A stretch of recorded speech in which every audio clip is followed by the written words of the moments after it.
Hello dear students, let us start our today's discussion about mathematical formulation of second law of motion. Suppose an object of mass m is moving along a straight line with initial speed or velocity u.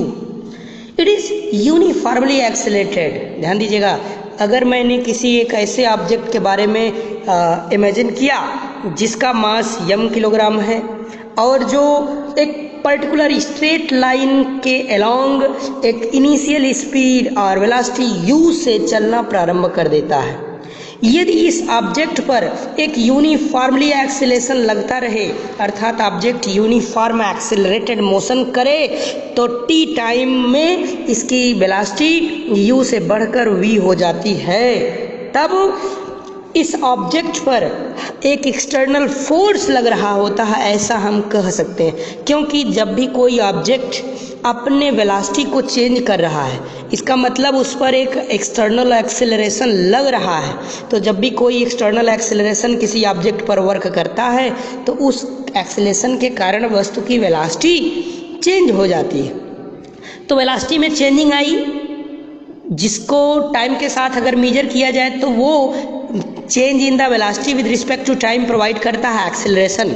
और अगर acceleration constant है तो वस्तु के मास, जो object का मास है, अगर उसमें हम उसको प्रोडक्ट कर दें एम ए तो ये बताता है कि उस ऑब्जेक्ट पर एक फोर्स लगा और फोर्स का मान कांस्टेंट हो जाएगा। ठीक, तो ऐसा हम मान लेते हैं F throughout the time T, एक कांस्टेंट फोर्स पूरे टी समय तक ऑब्जेक्ट पर लगता रहा। Then the initial and final momentum of the object will be what, since the mass of the object is m that cannot be changed during the motion with respect to time also, but the velocity changes continuously with respect to time. Then the initial momentum that can be defined as the product of the mass and velocity of the object at any instant of time. That is, if we assume that at the initial stage, that is when the object starts its motion, then the velocity of object is u1, then the momentum of the object is equal to p1 or pi, that will be equal to mu. Okay, now if after time t the object will attain a velocity v2, then the final momentum of the object becomes mv, that is represented by pf or p2, that is equal to mv. So what will be the change in momentum? If we observe here that the change in momentum is p2 minus p1. What is p2? That is mv. And what is p1? That is mu. So change in momentum will be equal to, after taking m as common, then you are getting that change in momentum is m into v minus u. This is change in momentum. So this amount of momentum, this amount of change in momentum will occur in time interval of t. So what will be the rate of change of momentum? This will be equal to, this will be proportional to m. Here you can write as a equal sign because change in momentum is directly measured as p2 minus p1, है ना? So you will be right at here equal sign. So the rate of change of momentum will be equal to m whole into v minus u, that is the change in momentum, and the time in which the momentum will change, that is t. So the change in rate of change of momentum becomes equal to m into v minus u divided by t.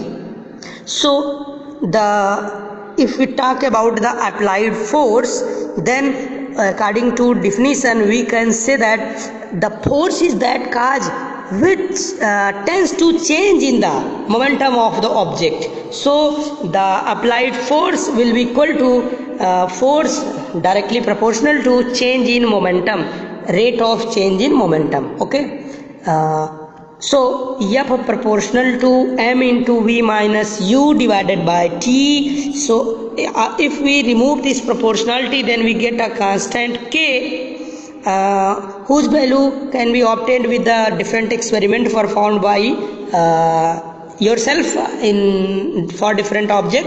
So you will get the value of k is 1. So this f will be equal to m into v minus u by t, that is the a, that is rate of change of velocity, that can be defined as acceleration. So value of v minus u by t is equal to a, and m is here and k is here. The value of k will be 1. This can be easily obtained with the help of experiment. So you can easily obtain the formula for f, that will be equal to f equal to ma, f equal to ma. Okay, so here a is the v minus u by t is the acceleration, which is the rate of change of velocity. The quantity k is a constant of proportionality. The SI unit of mass and acceleration are kg and meter per second square respectively. The unit of force is so chosen that the value of constant k becomes 1. For this, 1 unit of force is defined as the amount of that produces an acceleration of 1 meter per second square in an object of 1 kilogram of mass. So if we describe it in mathematical form, then we can write it as 1 unit of force can be equal to k into 1 kg of mass into 1 meter per second square. That is from here, if we comparison it, then we get 1 multiplied by 1. Here 1 is also. So if this one is divided by these two 1, then you get k equal to 1. So value of k in this case becomes 1. So formula for the force becomes F equal to ma. The unit of the force is kilogram meter per second square, because the unit of the mass is kilogram and the unit of the acceleration is meter per second square. So the formula of the unit of force, that will be equal to kilogram meter per second square. That can also be called as Newton, in the honor of Sir Isaac Newton. Okay, which has a symbol capital N. The symbol for the unit of force as Newton can be represented by a symbol that is N. Now come to the second law of motion. So let us come on the next. The second law of motion gives us a method to measure the force acting on an object as a product of its mass and acceleration.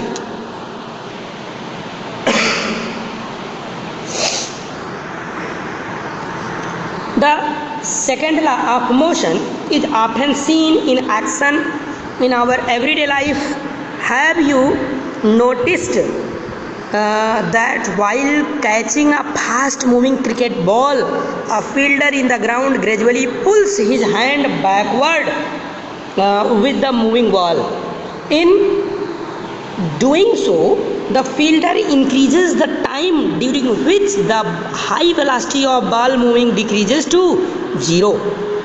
Thus the acceleration of the ball is decreased, and therefore the impact of catching the fast moving ball is also reduced. If the ball is stopped suddenly, then its high velocity decreases to 0 in a very short interval of time.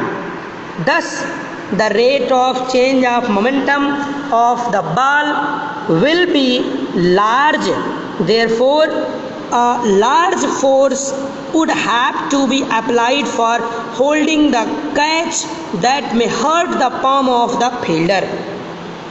ध्यान दीजिए, एक cricketer को आपने देखा होगा, cricket में जो fielding करते हैं, जब भी उनकी तरफ कोई फास्ट मूविंग बॉल आती है और उसे वो कैच करना चाहते हैं, तो बॉल को कैच करने के दौरान वो अपने हाथों को, बॉल जब टच में होती है तो उसको धीरे धीरे पीछे की ओर खींच लेते हैं, अर्थात बॉल की स्पीड को एकाएक 0 नहीं होने देते, क्योंकि अगर अपने हाथ को एक ही जगह पर रोके रहेंगे और बॉल आकर के उनके हाथ में गिरेगी तो उनके हाथ पर जो बॉल गिर रही है उसका मास फिक्स है, उस बॉल की जो वेलोसिटी इनिशियल वेलोसिटी थी वो बहुत हाई थी और जो फाइनल वेलोसिटी होने वाली है वो 0 है।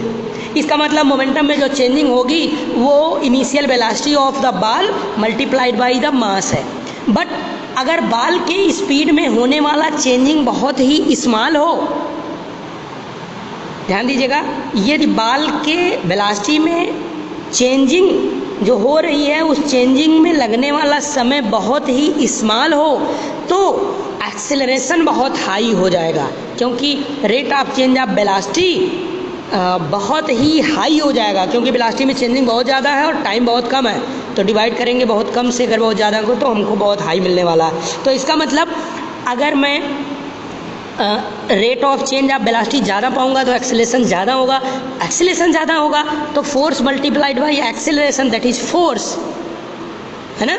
The product of the force mass multiplied by the acceleration will also high, so it produces a large force on our palm. So fielder जो होता है उसके हाथ पर बहुत अधिक फोर्स एग्जर्ट करता है, तो इस प्रकार से ज़्यादा फोर्स एग्जर्ट करेगा तो उसके पॉम पर इंजर्ड हो जाएगा, हड्डियाँ भी टूट सकती हैं। तो इससे बचने के लिए फील्डर क्या करता है, अपने हाथ में जब बॉल को कैच करता है तो पहले बहुत तेज़ी से अपने हाथ को पीछे की ओर खींचता है ताकि बॉल की वेलोसिटी में धीरे धीरे चेंजिंग आए, और अपने हाथ को पीछे की ओर पूरा ले जाता है जिससे कि बॉल की स्पीड में धीरे धीरे चेंजिंग हो और बॉल रेस्ट स्टेट में आने से पहले काफ़ी डिस्टेंस ट्रेवल कर चुकी हो, अर्थात उस पर जो एक्सेलरेशन आए, जो डिसेलरेशन आए वो काफ़ी स्मॉल वैल्यू का हो। जब स्मॉल वैल्यू का होगा तो बॉल के द्वारा जो फोर्स अप्लाइड किया जाएगा पाम पर वो काफ़ी स्मॉल होगा। जब स्मॉल फोर्स होगा तो पाम पर इंजरिंग नहीं होगी और सुरक्षित उसको फील्डर के द्वारा कैच कर लिया जाएगा। ठीक, तो this is the example of second law of motion which tells us that the rate of change of momentum is directly proportional to the force, because when rate of change of momentum is large then the force applied by any object on the another object is high, but if the rate of change of momentum is small then the force applied by that object on any other object after impacting will be small. So now come to the second discussion. In a high jump athletic event, the athletes are made to fall either on a cushioned bed on a sand bed. ध्यान दीजिएगा, चाहे वो आप लंबी कूद कभी किसी को कूदते हुए देखे होंगे तो जहाँ कूदने का अभ्यास करवाया जाता है वहाँ पर एक पर्टिकुलर स्थान जहाँ से कूदना होता है वहाँ पर निशान बना करके आगे लगभग 5 फुट 10 फुट या और भी जितना वो मिनिमम जंप कर सकता है उसके आगे की जो मिट्टी होती है उसको कुदाल से थोड़ा सा हम ऊपर कर देते हैं, भुरभुरा बना देते हैं, या वहाँ पर सैंड डलवा देते हैं, है ना, या एयर कुशन, मतलब हम कह सकते हैं कुशन बेड बना देते हैं, थोड़ा सा गद्दीदार नुमा, ताकि जब वो व्यक्ति उस पर कूदे तो हाई स्पीड से मास आई है, जब वो कूदेगा तो अगर वो नीचे की ओर थोड़ा दूर तक धंसेगा उस मिट्टी में तो उसके वेलोसिटी में जो चेंजिंग का रेट है वो ऑटोमेटिकली डिक्रीज कर जाएगा, क्योंकि उसकी वेलोसिटी में चेंजिंग का जो टाइम है वो इंक्रीज कर रहा है। अगर टाइम इंक्रीज करेगा, वेलोसिटी में चेंजिंग के लिए जो टाइम हम यूज कर रहे हैं वो अगर बढ़ेगा तो rate of change of velocity घटेगा। इसका मतलब एक्सेलरेशन या डिसेलरेशन जो भी लगे वो, इस केस में तो डिसेलरेशन लगेगा, वो घटेगा। इसका मतलब अर्थ के द्वारा या जिस चीज़ पर कूद रहा उसके द्वारा आपके पैरों पर या उस एथलीट के पैरों पर जो फोर्स होगा वो कम लगेगा और इंजरी होने की पॉसिबिलिटी कम रहेगी। लेकिन अगर उसी एथलीट को कहीं हार्ड एंड फास्ट सरफेस पर अभी एकदम कुदा दिया जाए, एकदम हार्ड सरफेस हो उस पर कुदा दिया जाए तो उसके पैर के टूटने की भी पॉसिबिलिटी हो जाएगी। ठीक, तो यही कारण है कि हम उसको सैंड बेड पर अथवा कुशन बेड पर ही जंप कराते हैं। चलिए आइए दूसरे एग्जाम्पल की तरफ देखते हैं, इसको समझते हैं इसका आंसर कैसे है। This is to increase the time of athletes fall to stop after making the jump. वही जो अभी मैंने कहा कि ये वहाँ पर जो कुशन बेड होगा या सैंड बेड होगा वो एथलीट के वेलोसिटी को एकाएक जीरो नहीं करने देगा, वो जीरो वेलोसिटी तक मेंटेन होने में थोड़ा बहुत समय लगाएगा, जिसके कारण डिले टाइम हो जाएगा। इसका मतलब जब ज़्यादा समय में वेलोसिटी चेंज करेगी वेलोसिटी में चेंजिंग तो उतना ही हो, हाई वेलोसिटी इनिशियल कितनी है फिक्स है, फाइनल कितनी होनी है 0 ये भी फिक्स है, बट अगर वेलोसिटी में चेंजिंग का जो टाइम है वो बढ़ जाए तो ऑटोमेटिकली डिसलेरेशन का जो अमाउंट होगा वो घट जाएगा, इसका मतलब फोर्स अप्लाइड जो होगा वो घट जाएगा। ठीक, this decreases the rate of change of momentum and hence the force. Okay, try to ponder how a kinetic karate player player breaks a slab of ice with a single blow। आपने कभी कराटिस्ट को देखा, कभी आपने देखा होगा, तो वो अपने हाथ को ही तलवार की धार के जैसे यूज करते हैं, और वो अगर कराटे वाले व्यक्ति अपने हाथ के ये जो नीचे का सरफेस है काफ़ी हार्ड कर लें, तो जैसे ही वो किसी आइस स्लैब पर अपने उस हाथ से प्रहार करेंगे तो वो आइस जो होता है 2 टुकड़ों में टूट जाता है। ये कभी आपने अगर ये देखा हो या इसको महसूस किया हो, ध्यान दीजिएगा ऐसा क्यों हुआ, क्योंकि कराटिस्ट का जो हाथ होता है नीचे का वो काफ़ी प्रैक्टिस करते करते काफ़ी हार्ड हो जाता है, और कराटिस्ट ने अपने हाथ को यदि ऊपर से नीचे की ओर बहुत तेज़ी से खींचा तो अपने हाथ के द्वारा उस आइस स्लैब पर एक फोर्स लगाएगा, और चूँकि फोर्स जो है वो एक पर्टिकुलर स्पीड को चेंज कर रहा है। ध्यान दीजिएगा, जब तक वो हाथ अपने मोशन में रखा हुआ, हाथ को मोशन में रखा हुआ, तब तक वो एक यूनिफॉर्म स्पीड से लाए या अनदर स्पीड से लाए, वेरिएबल स्पीड से लाए, उससे मतलब नहीं, लेकिन जिस स्पीड से उसका हाथ आइस स्लैब पर टकराया वो उसकी इनिशियल स्पीड मान लीजिए, और टकराने के बाद थोड़ी समय बाद उसकी स्पीड क्या होगी 0, तो उस समय अगर स्पीड को लगातार 0 कर दिया जाए, एक एट वंस 0 कर दिया जाए, इसका मतलब वेलोसिटी में चेंजिंग का जो रेट है वो काफ़ी हाई कर दिया जाए, तो हाथ के द्वारा जो फोर्स अप्लाइड होगा आइस पर वो काफ़ी लार्ज हो जाएगा, और चूँकि इस हाथ जो है वो काफ़ी हार्ड सरफेस और पतले एरिया से मारा गया है, तो पतली एरिया और हार्ड ज़्यादा अमाउंट का फोर्स ये इस बहुत स्ट्रांग प्रेशर बनाएंगे, और प्रेशर पड़ने से वो 2 भागों में टूट जाएगा। ठीक, तो इस प्रकार से ये these are the examples for the second law of motion. Now come to the some other mathematical description here. The first law of motion can be mathematically stated from the mathematical expression for second law of motion। Okay, आइए देखते हैं कैसे। क्योंकि हम जानते हैं F equal to M में अभी आपने डिराइव किया, तो F can be written as what, m into a is equal to rate of change of velocity, that is v minus u by t। So from here we can write ft equal to mv minus mu। okay, so mv minus mv, that is change in momentum, that is change in momentum। So change in momentum, suppose that if force is equal to 0, then from here mv minus mu equal to 0, then mv equal to mu, it means m will be cancelled by cancellation law both sides, then v equal to u, you are find that v equal to u for whatever time t is taken। मतलब अगर किसी object पर कोई force ना लगे तो उसकी velocity में किसी प्रकार की कोई चेंजिंग नहीं होगी, टाइम कितना भी लग जाए, जब तक फोर्स नहीं लगेगा तब तक वेलोसिटी में चेंजिंग संभव नहीं है। इसका मतलब फर्स्ट लॉ ऑफ मोशन में ने यही पढ़ा था ना, if any object at rest will remain at rest and any object is in motion will continue in motion until an external force is not applied on that object, है ना। यदि कोई वस्तु विरामावस्था में रेस्ट पोजीशन में है तो rest में ही रहेगी, और यदि कोई वस्तु एक यूनिफॉर्म मोशन में है तो वो उसी यूनिफॉर्म मोशन में रहेगी। यूनिफॉर्म मोशन का मतलब वेलोसिटी का ना तो मैग्नीट्यूड बदले ना ही उसकी डायरेक्शन, सो यूनिफॉर्म मोशन में रहेगी जब तक कि कोई उस पर एक्सटर्नल फोर्स न लगा दिया जाए। तो आपने यहाँ भी देखा जब F का मान आपने 0 लिया तो क्या उसकी वेलोसिटी में कोई चेंजिंग आई नहीं, अर्थात v बराबर u for whatever time t is taken। So this means that object will continue moving with uniform velocity throughout the time t। It is if u is 0 मान लिया अगर इनिशियली स्पीड 0 अर्थात object is at rest at initial condition, then we will also be 0 forever. It means object कभी भी किसी velocity को attain नहीं करेगा, वो भी जीरो स्पीड अर्थात रेस्ट में ही रहेगा। चाहे जितना समय बीत जाए तब तक जीरो में रहेगा जब तक कि कोई एक्सटर्नल फोर्स उस पर न लगा दिया जाए। That is object will remain at rest. Okay, आइए कुछ एग्जाम्पल सॉल्व करते हैं। देखिए कुछ example second law of motion के आधार पर दिया गया है। पहला है 9.1 a constant force act on an object of mass 5 kg. Here mass of the object is given as 5 kg for a duration of time 2 second. कितने समय तक फोर्स लगा? 2 सेकेंड तक।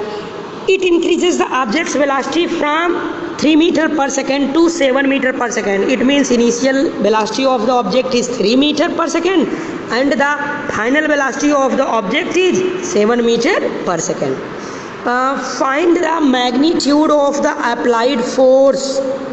माने जो फोर्स इस पर अप्लाई किया गया उस फोर्स का मैग्नीट्यूड क्या होगा।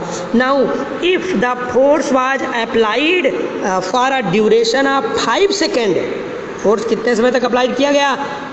5 सेकेंड तक। What would be the final velocity of the object? आप देख रहे हैं 2 सेकेंड तक अप्लाई करने पर वेलोसिटी 4 मीटर पर सेकेंड का अंतर पा गई, क्योंकि 7 में से 3 अगर हम सबट्रैक्ट कर लें तो कितना अंतर पाया?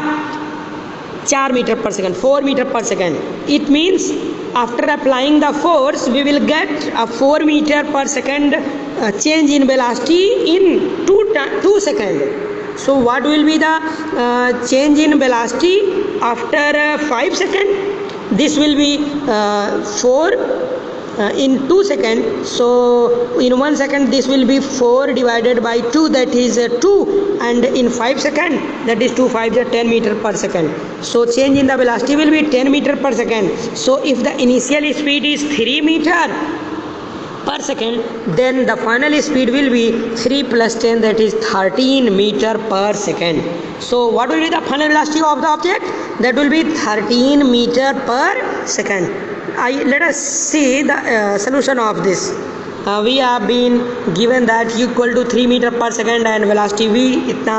This is initial, this is final, this is time, this is mass. Then f equal to what? F equal to m into v minus u by t. So after calculation we get the value of force is 10 Newton. So if we put the value of AT, A from here we know that F equal to ma. Then from first equation of motion we know that v equal to u plus AT. Then A equal to what? F by m, because F equal to ma, F equal to ma, इसको आप जानते हैं। So from here A equal to what? F by m.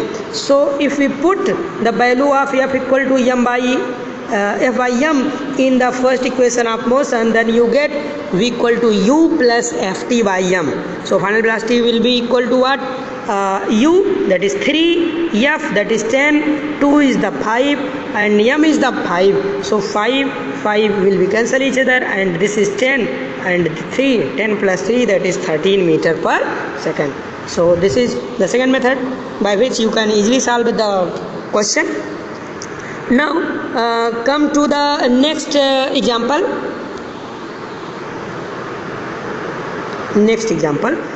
Example 9.2. Okay, here which would require a greater force. चलिए आपको बताना है कि कौन से केस में ज़्यादा फोर्स एक्वायर करेगा। Accelerating a 2 kg mass at 5 metre per second square, m दिया है, a दिया है, तो आप यहाँ पर आप मल्टीप्लाई कर लो, 5 2 जा 10, इसका मतलब फोर्स हुआ 10 न्यूटन का। और दूसरा केस है 4 kg ऑफ मास को मुझे 2 मीटर पर सेकेंड स्क्वायर से एक्सीलरेट कराना है। तो यहाँ पर आप देखेंगे 4 2 जा 8 न्यूटन का फोर्स लगा और यहाँ पर 5 2 जा 10 न्यूटन का फोर्स लगा, क्योंकि ये बराबर m में। सो बताओ 10 न्यूटन का फोर्स ज़्यादा या 8 का? तो ऑब्वियसली 10 न्यूटन फोर्स ज़्यादा होता, इसका मतलब केस 1 में ज़्यादा फोर्स लगेगा, ठीक। So this is the answer. Now come to the 9.3, example number 9.3। A motor car is moving with a velocity 108 kilometre per hour. ध्यान दीजिएगा 108 kilometre per hour. Then first we change this kilometre per hour in metre per second, then we get 108 multiplied by 5/18। So if we divide 18 6 जा and 6 5 ja, that is equal to 30 meter per second. What will be the value of 108 kilometer per second? That is 30 meter per second. Meter per second. This is the speed, initial speed of the motor boat. आगे लिखा है it takes 4 second to stop. Stop का मतलब हुआ zero speed. Stop का मतलब zero speed, अर्थात final speed हो गई 0 मीटर पर सेकेंड। और टाइम जितने समय में ये डिसिलरेट हुई है या अपने वेलोसिटी को चेंज की, वो टाइम मात्र 4 सेकेंड है। सोचिए 30 मीटर पर सेकेंड की स्पीड से जा रही मोटर बोट 4 सेकेंड में रेस्ट में आ गई, स्टॉप कर गई। After the brakes are applied, calculate the force exerted by the brakes on the motor boat if the mass along the passenger is 1000 kilogram. Passenger सहित boat का जो total mass है वो 1000 किलोग्राम है। 1000 किलोग्राम, ध्यान दीजिएगा। तो इसका मतलब मास दिया हुआ, तो सबसे पहले तो आप इस पर लगने वाला एक्सेलेरेशन निकाल लो और फिर F इक्वल टू ma की सहायता से लगने वाला फोर्स निकाल लो। तो चेंज इन वेलोसिटी कितना हुआ 30 - 0 बराबर 30, और तो एक्सेलेरेशन हो जाएगा v - u/t। तो v है 30 और v है 0, v है 0 माइनस u का मान 30 divided by t, that is 4 second. So this will be equal to -7.5 metre per second square. This is the deceleration which acts on the boat by applied force. So F equal to ma, F equal to ma. So magnitude of the force will be equal to m, that is 1000, and that is 7.5. So this will be equal to 7.5 means 7,500 Newton. So the value of the applied force will be 7,500 Newton. Okay, so this is the calculation. Here is the solution. Because the value of this will be negative. Negative means the force is retarding force. It reduces the velocity of the object. So negative sign is nothing but it shows that the nature of the force is retarding force. Okay, so let us come to next example 9.4. A force of 5 Newton gives a mass m1, an acceleration of 10 meter per second square, and mass m2, an acceleration 20 meter per second square. ध्यान दीजिएगा, जब दो वस्तुएं मेरे पास हैं, एक का मास m1 kilogram है और दूसरे का मास m2 किलोग्राम है। इसी 5 न्यूटन के फोर्स को लगाने पर पहली में एक्सेलेरेशन प्रोड्यूस हुआ 10 मीटर पर सेकंड स्क्वायर का। तो फोर्स दिया, एक्सेलेरेशन दिया, तो इसका मास निकाल सकते हैं। Mass equal to F/a। It means m1 equal to हो गया F/a, that is 5/10 kilogram. 5/10 means 0.5 kilogram. 0.5 kilogram. This is the mass of first object, and in the second object the acceleration is 20 meter per second. So the mass of the second object, that is m2, will be equal to force, that is F, divided by acceleration, that is 20. So this will be equal to 0.5/2, that is 0.25 kilogram. 0.25 kilogram. So we have to find out what will be the relation between both masses. The what acceleration would give if both the mass, then suppose that if both the mass will combine each other, then the first object contains the mass of 0.5 kilogram and the second object contains the mass of 0.25 kilogram. So total will be 0.5 plus 0.25, that is 0.75 kilogram. This is the total mass of the combined both mass object. Okay, so what will be the total acceleration? Net acceleration will be F divided by m1 plus m2, so F, that is the force of 5 Newton, and divided by m1 m2, that is 0.75. So if we multiply this with 100, then we get 5 into 100 divided by 75. So 25 3 ja 25 4 ja 5 4 ja 20 by 3. Your answer is 20 by 3 watt meter per second square. So net acceleration produced on combined object will be 20 by 3, that is 6.666, that is 6.67 meter per second square. So this will be the acceleration will produce on the combined object. So let us check the solution. Here is the solution, and you are seeing that this is same value 6.67 meter per second square. Okay, so let us come to the next example, 9.5. The velocity time graph of a ball of mass 20 gram moving along a straight line on a long table is given in figure 9.9. So here is a graph. You are seeing that this is the graph. Then in this graph, this is represented that here is the velocity axis and here is the time axis. So velocity 5, 10, 15, 20, 25, and time is 1 second, 2 second, 3, 4, 5, 6, 7, 8, 9, 10, 11. It means the along time axis it is in second 1, 2, 3, and along the velocity axis this is the centimeter per second. The velocity axis is taken in the unit centimeter per second. 5 centimeter per second, 10 centimeter per second, and 25 centimeter per second. Let us see the question. How much force does the table exert on the ball to bring it to rest? So let us see. Ball is bring to rest, it means final speed becomes 0. Final speed becomes 0, and इस speed को 0 बनाने में मुझे कितना force लगाना पड़ेगा? तो force लगाने के लिए मुझे एक्सेलरेशन चाहिए, मास चाहिए. तो एक्सेलरेशन यहाँ से पता चल जाएगा. इनिशियल स्पीड क्या थी, ज़रा ग्राफ को आप देखिए तो आपको पता चल जाएगा. इनिशियल स्पीड 20 सेंटीमीटर पर सेकेंड थी और फाइनल स्पीड इसके अलॉन्ग आप देखेंगे तो 0 मीटर पर सेकेंड हुआ. तो फाइनल स्पीड 0 से घट करके कितना हुआ? 0.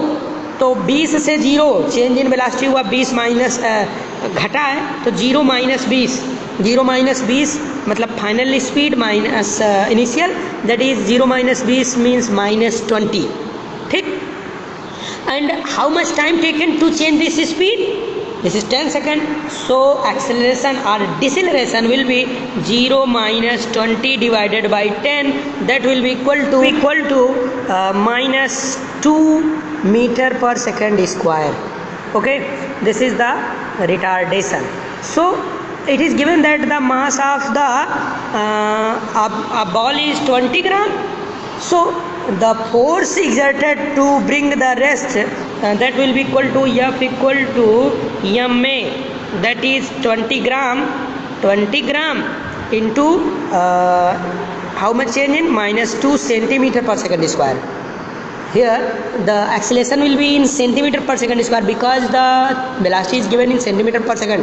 So this will be equal to minus 40 gram centimeter per second square, minus 40 gram centimeter per second square.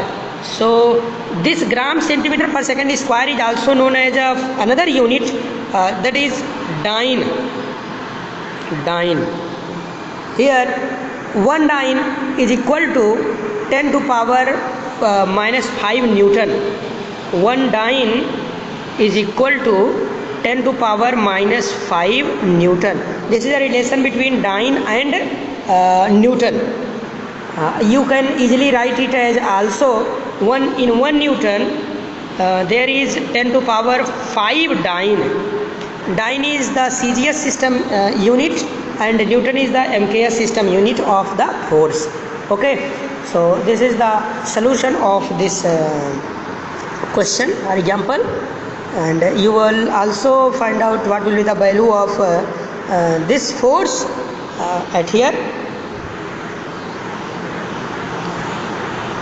This is the minus 0.0004 Newton.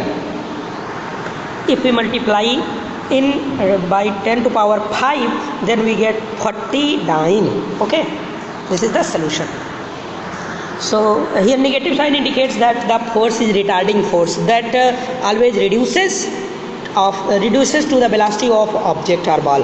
Okay, tomorrow we will discuss about third law of motion and another property of this third law of motion and different examples and numerical problem based on the third law of motion. Till now, take care. Thank you.